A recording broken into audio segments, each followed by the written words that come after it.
Hi, Nancy. Hi, Serge. So, you're the person who founded the magazine for our profession, Somatic Psychotherapy Today. How did that come about?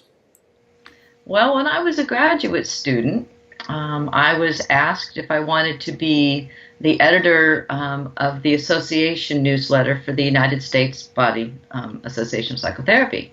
And working with them in their newsletter and then working on the peer-reviewed journal, the International Body Psychotherapy Journal, I started noticing a lot of gaps in the literature. I'm doing my research for my projects, for my dissertation.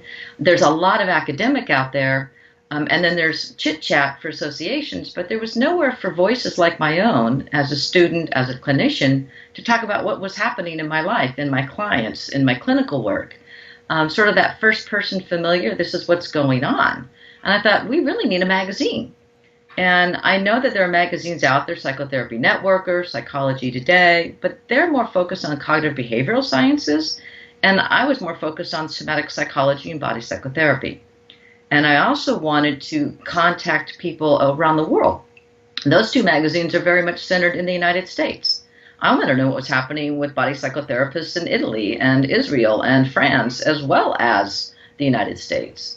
So I thought, this is what we need. So I Yeah, started it. yeah. So that's a curiosity that came from your own interest as Yes. a student, as a practitioner in somatic psychotherapy, and a sense of a missing kind of voice. Um, So, other than psychotherapy, what else is in your background that maybe prepared you for that? Well, I started out as a teacher, and my first love always has been writing. I actually wanted to be a writing teacher, but I started with sixth grade and taught everything.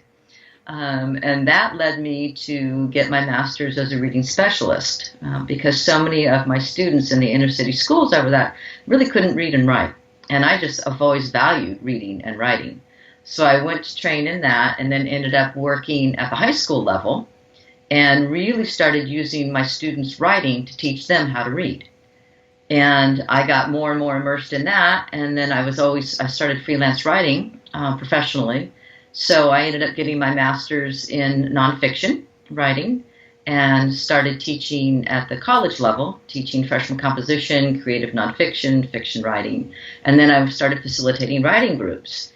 And people were joking, saying, this is the best group therapy I've ever had. And I thought, I really need to learn more about this use of writing in therapy. And then they changed the mandate for the freshman composition to use personal narrative to teach writing. And I've got 18-year-olds away from home for the first time, and they're writing about rape and eating disorders and suicide attempts and just depression. And I'm thinking, this writing is just so powerful and being present on the page. And I really need to be able to support their presence and not try and teach them, in quotes, style and format and structure. So I ended up training in narrative therapy, and then I ended up getting my master's degree in clinical psychology with a focus on somatics. And as my writing groups kept growing and people kept coming, and they really were coming more for the group therapy than the writing, I ended up getting my doctorate in clinical psychology with a somatic focus. And my groups, I mean, I'm thinking every 6 weeks a new group will come in. I've had groups that started with me and it's been 8+ years. They're still meeting without me. And they're still following the guidelines, still using the writing. And actually, we ended up starting to publish anthologies. Several have published their own books. And it's become, when my group at the Women's Housing Authority, several of the women ended up moving out of the authority, getting jobs, stabilizing their life. And it's all through the act of writing and being together in a presence with a community that's supportive. So I really bring all of that into my writing itself when I write. And when I interview people or I'm reviewing books, I'm always looking at it as a relationship. And how is this interaction between myself and the text, myself and the writer, supportive of the person and the community? Yeah. Because, so that's I guess, some of my background. Yeah. So from early on, that sense of there's more to writing than putting words together in a nice way. It's a sense of the presence, the voice, the community, the healing that can come out of it, and obviously you incorporate that in your role as an editor. Yes. And a founding editor now who has other editors working with her in this magazine. So what's the mix of that makes up this magazine? Well, we really try to capture what's trending right now in our practice.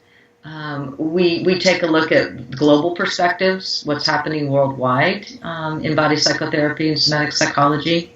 We're taking a look at clinical resources. We're taking a look at research. We call it praxis in somatics. We have starting a whole beautiful list of people blogging, sharing their short snips of what's going on clinically, how they're addressing what's happening in their methodology. We're trying to bring in mind, body, spirit. We're trying to bring in nutrition. We're trying to bring in movement. We try and capture what people are writing about, what's important to them. Because if you're writing about what's important to you, it's going to impact readers as, this really resonates. Yeah. How can I maybe work with that? We're coming up with our first print issue, and I'm currently reading and editing the articles for that. And we're taking a look at the shadow side in the nursery. We're looking at what happens neonatally with the metabolic system and how to support and access an infant's metabolic system and help re-regulate that through biodynamic craniosacral therapy. So we're looking at all the different venues and approaches to work with mothers, infants, families to create a healthier beginning so that then they have a smoother rest of their life, adult life. Yeah. So we focus on themes for the print issues, and the online articles, we just have a whole bunch of different areas. So maybe let's talk a little bit about what's online, what's print, because as the past few years it's been online and there's a change happening. So do you want to talk a little bit about the change and how you see it evolving? Well, for the last 8 years, I've been pretty much a one-woman show. I have been doing a lot of the writing, all of the editing, the copy editing, getting articles, creating PDFs, and putting the PDFs online so that it actually is like a magazine, running articles on the website. Everything has been completely free. And it's gotten to a point now where I needed help. And so as we're moving into our 9th volume, coming out in March, will actually be in print.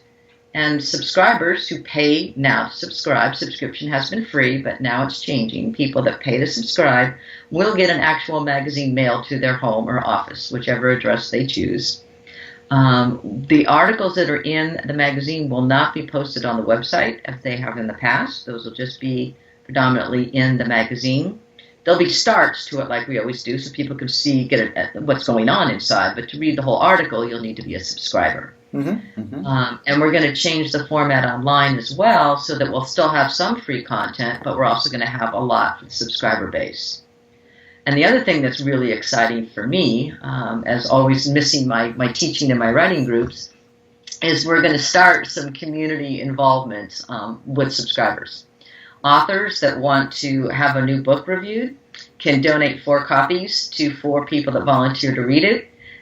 They will be given guidelines on how to read and respond, and then we'll do an online meeting. We call it Folio Fellowship, where the author can meet with the reviewers, and I'll facilitate, and we can talk about the strengths of the book, the areas where it hits, how it can be used for personal growth, for clinic growth to take to your clients. The other thing that I'm going to start is people that want to submit an article, but they're not quite sure how. I'm going to start writing groups. So there'll be 6 people that commit to being part of a writing group, and they can bring their thoughts, their articles, and from the ground up, we'll work together in a supportive community to teach them how to write an article. And that article will be for the magazine, but the skills that they'll learn, they can take to anywhere that they need in terms of writing, whether it's a blog, a professional article for magazines. If people want to focus on academic, I'll start an academic group. If they want to take a look at how to write for peer-reviewed journals, I'll do some support with that also for subscribers. So really, what we're talking about here is not a magazine in the traditional sense of the term, but something that is a community.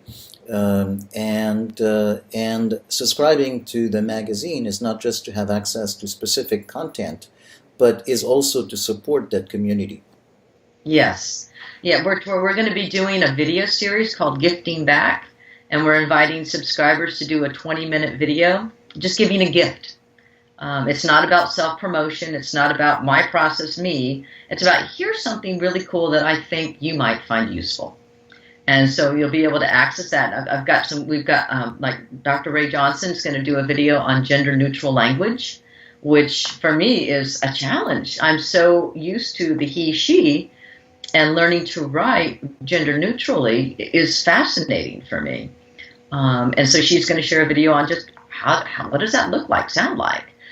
We have somebody who's going to do some breathing exercises. We've got a Qigong desk exercise for those of us like me that sit at a desk all the time. It's great to have a 6-minute exercise. I can just take a time out and pause, do a little exercise, calm down.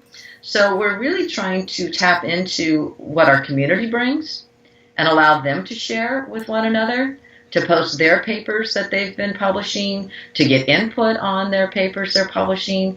We really want this to become a workshop area so that we're sharing what we're writing, we're sharing what we're doing, and we're getting feedback and interaction so we're not isolated. Yeah. So much of what happens, I think, is people tend, as therapists, we see our clients, we have our families, we have our friends, but when it comes to the dynamic of really sharing what's happening safely because of HIPAA laws, because of confidentiality, there needs to be a place where we can be. We're going to start a coffee chat where people can come 10 o'clock in the morning and just chat about whatever's on their mind clinically. What's happening. And we're going to do some case studies. Dr. Barnaby Barrett and Dr. Ray Johnson have agreed to, down the road, help facilitate some case studies so people can bring in a case and have colleagues listen and give some advice, with facilitated by from trainers, teachers. So we're really just trying to create a place people can come and be and share.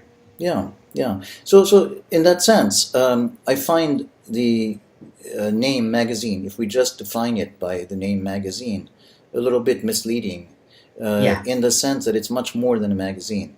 And the magazine seems to be part of that community. That's what strikes me in what you're describing. So my own impression would be to really emphasize the idea that this is a community of which the magazine is a part, that people are invited to subscribe to. Is that something that feels right to put it in these terms? Very much so. I'm laughing inside because when I was a reading specialist at the K-5 school in Portsmouth, New Hampshire, I started a program called the Magical Mailbox because the kids needed some reason to be writing.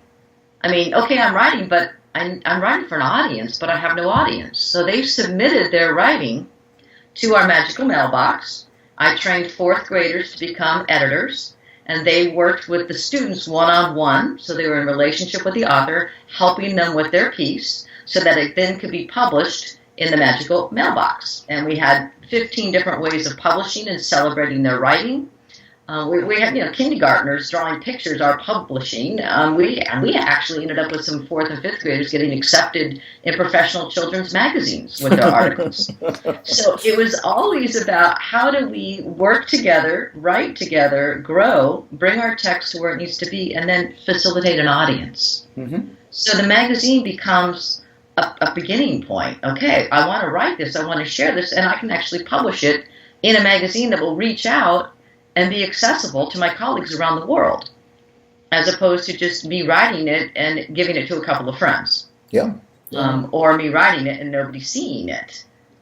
So I'm hoping that the magazine becomes one part of our sharing with authors and sharing our books and writing together in community. And we can explode and grow. We're looking at maybe doing webinars down the road as another way to share what's going on, sharing people's work. It's so different than the academics. Academics are very precise and very regimented, and we have the ability to be flexible, to oscillate, to breathe, to move, and to see where the community is going and how to contain and be a safe container, but also be supportive and expansive. So that's sort of what I'm trying to project. Great, great, great. So that feels like a very nice place to end, but I just want to check if you have something else that you might want to add. I just want to thank you for the opportunity. I know a lot of people are wondering, why should I all of a sudden have to pay for something that's been free for 8 years? And it's basically because it's going beyond now just a PDF with people's writing. We are creating a community beyond just the written word. So with that, we need support to make all this happen. So that's the reason. So we hope you'll join our community.